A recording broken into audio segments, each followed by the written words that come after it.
I want to start with something back in January of 2023. We received a warning from the World Economic Forum, the WEF, annual meeting in Davos. And again, they always like to tell us what they're going to do ahead of time. This is what they do, whether it's predictive programming, releasing documents. Some people ask, why do they release some of these documents that like show the evilness of what they're doing? Because they always tell us what they're going to do. And it's important to understand that it's part of the Luciferian cult. I know I still have people asking, why do you say that that's part of the rules? Why do they always tell us? Because part of the Luciferian cult has to do with passing blame. They believe that if they tell you what they're going to do ahead of time and you still fall in line and you still participate in it, the blood is not on their hands. It's now on yours because you made that decision. They told you what they were going to do and you still did it. So they believe that they're passing the blame onto you. That's part of their rule book. Why, I don't know. That's just how it rolls. So that's what's going on. So that's why they always tell us these things in advance. And we've been seeing some stuff over the past years about the cyber attacks and things like that. They're telling us, they're warning us. And so if we go back to January of 2023, they had the annual meeting in Davos, and we received a warning about this. So let's take a look right here. The most striking finding that we found is that 93% of cyber leaders and 86% of cyber business leaders believe that the geopolitical instability makes a catastrophic cyber event likely in the next 2 years. This far exceeds anything that we've seen in previous surveys. All right.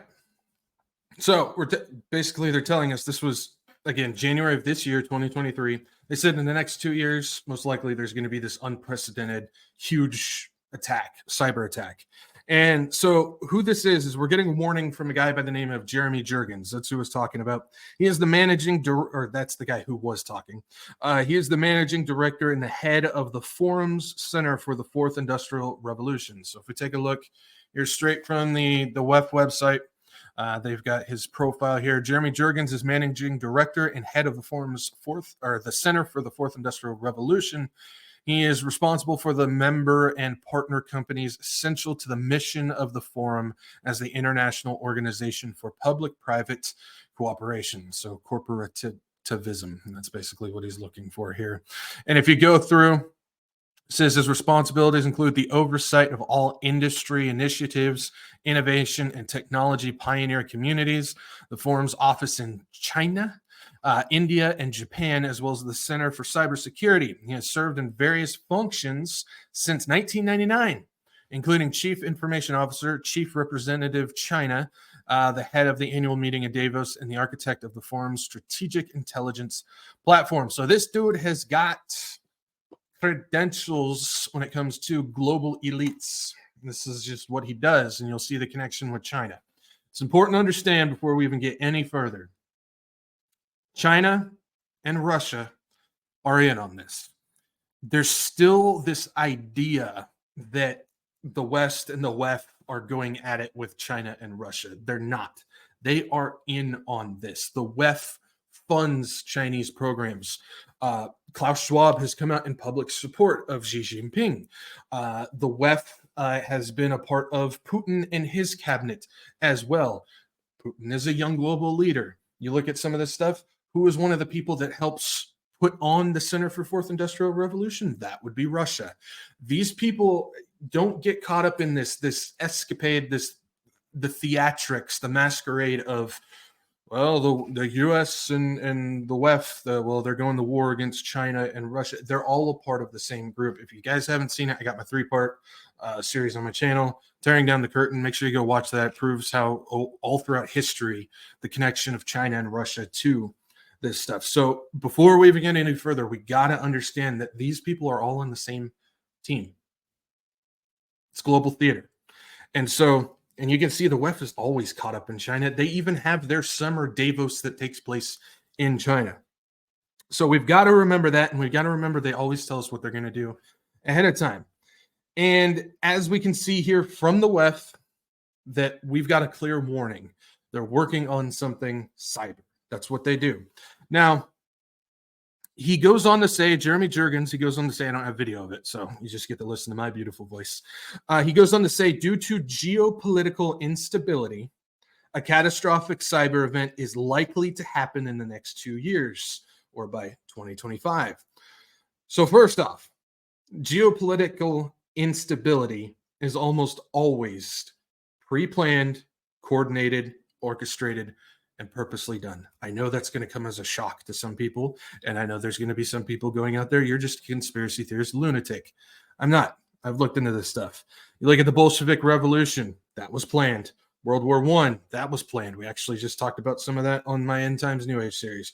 World War II, that was planned. Vietnam, that was planned. Civil War, or more appropriately named the War of Northern Aggression, that was planned.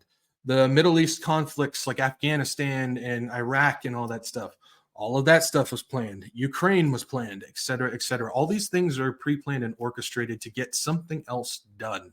Because if you look at the after effects of it, something has always, in all these things, gone in the direction of globalism. After these events, almost every single time, something globalism has occurred after it, which is another stamp of, there's something else going on there. Now, some of the stuff we're going to see, we're going to kind of see a little bit of play here. Some of the Middle East stuff like Afghanistan, we'll see that in a little bit, and some of these other things as well. So hang on the nose. But it's important to understand he's bringing up geopolitical instability, most often planned, as well as a cyber event, which that's probably going to be planned. So they're working on getting this stuff done, as we know this is going to eventually fold into the Antichrist beast system. Nothing is ever as it seems, and so the major geopolitical instability is at a high right now, with, again, most being orchestrated. So it would make sense that an orchestrated cyber event would unfold, just as Jurgens said. He also goes on to say that cyber attacks can spread unpredictably. Well, maybe for us, it will be unpredictable, but for them, they know exactly what they're doing. It's important to remember that the WEF has held several Cyber Polygon events. Now, I'm sure most of you have heard of these Cyber Polygon events. These are the WEF events that have to do with cybersecurity, cyber defense, viruses, cyber attacks, all these types of things. They're usually tabletop simulations, which, again, we know what happens with tabletop simulations. They're not exactly simulations nor tabletop. But these events, they've held several of them, and they usually unfold into more warnings or something else that we should be paying attention to when it comes to it. And as we know, and again, I've talked about it in the Tearing Down the Curtain episode, these cyber Polygon events are held in conjunction with the WEF and Russia. It's both the WEF and Russia that pull these things off together. And so we have received countless warnings from the talking heads about how critical it is to shore up cybersecurity and that hacking attacks will escalate. They've been warning us for years. Cyber Polygon events, Davos events, just from the government talking heads, all across the board, they continue to say there's going to be more cyber attacks. There's going to be more cyber attacks. They're going to be catastrophic. They're going to be devastating. They're going to be targeted for this. They're going to be targeted for that. There's going to be this country attacking that country attacking this country. We'll see some of that in just in a little bit.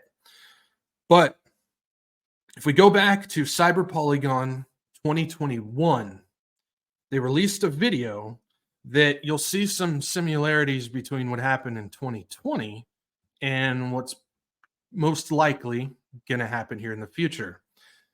I don't know if you guys have seen this before. I'm sure some of you have, but there's a lot here. So take a look at this. The COVID-19 pandemic has shaken our economies and societies to the core and shown us how vulnerable we are to biological threats. In the digital world, similar risks are being overlooked right now. A cyber attack with COVID-like characteristics would spread faster and further than any biological virus. Its reproductive rate would be around 10 times greater than what we've experienced with the coronavirus. To give you an idea, one of the fastest worms in history, the 2003 Slammer sapphire worm, doubled in size approximately every 8.5 seconds, infecting over 75,000 devices in 10 minutes. and almost 11 million devices in 24 hours. Fortunately, at least until now, cyber attacks have not impacted our health the way pandemics have, but the economic damages, and therefore the impact they have had on our daily lives, have been equal and sometimes even greater. You see, the only way to stop the exponential propagation of a COVID-like cyber threat is to fully disconnect the millions of vulnerable devices from one another and from the internet. All of this in a matter of days. A single day without the internet would cost our economies more than $50 billion, and that's before considering the economic and societal damages should these devices be linked to essential services such as transport or healthcare. As the digital realm increasingly merges with our physical world, the ripple effects of cyber attacks on our safety just keep on expanding at a faster pace than what we're preparing for. COVID-19 was known as an anticipated risk. So is the digital equivalent. Let's be better prepared for that one. The time is now.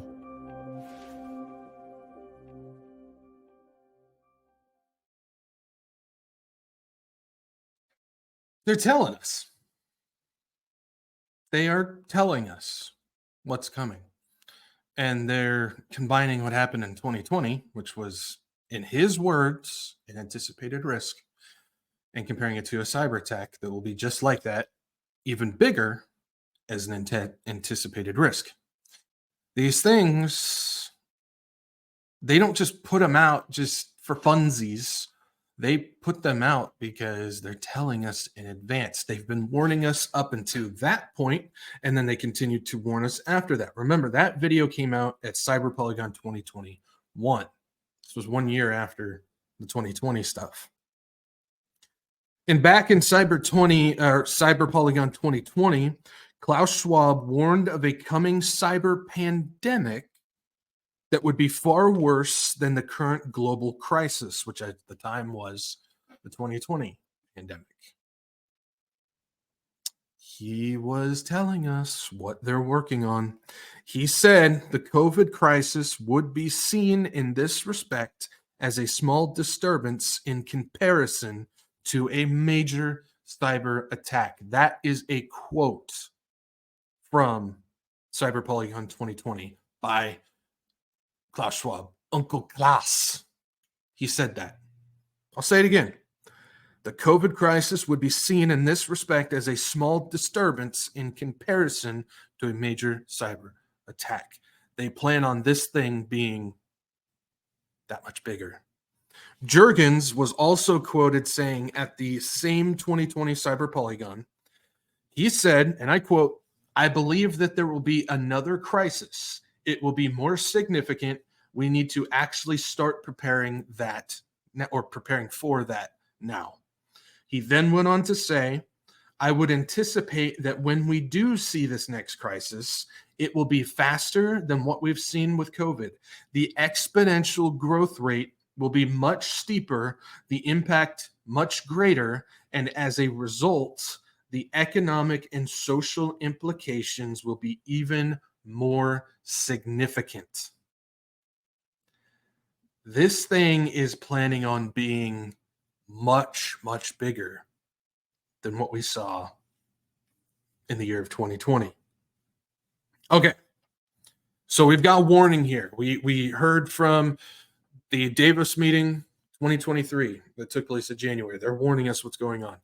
We took a look at what was going on with Cyber Polygon 2020 and 2021, what they were telling us, what they were warning about. We've got a lot here that is really flashing red signs telling us something ain't right, something's not good, something big is on the horizon. I agree. So we've got a lot of warning coming from there. Well, let's go back even further.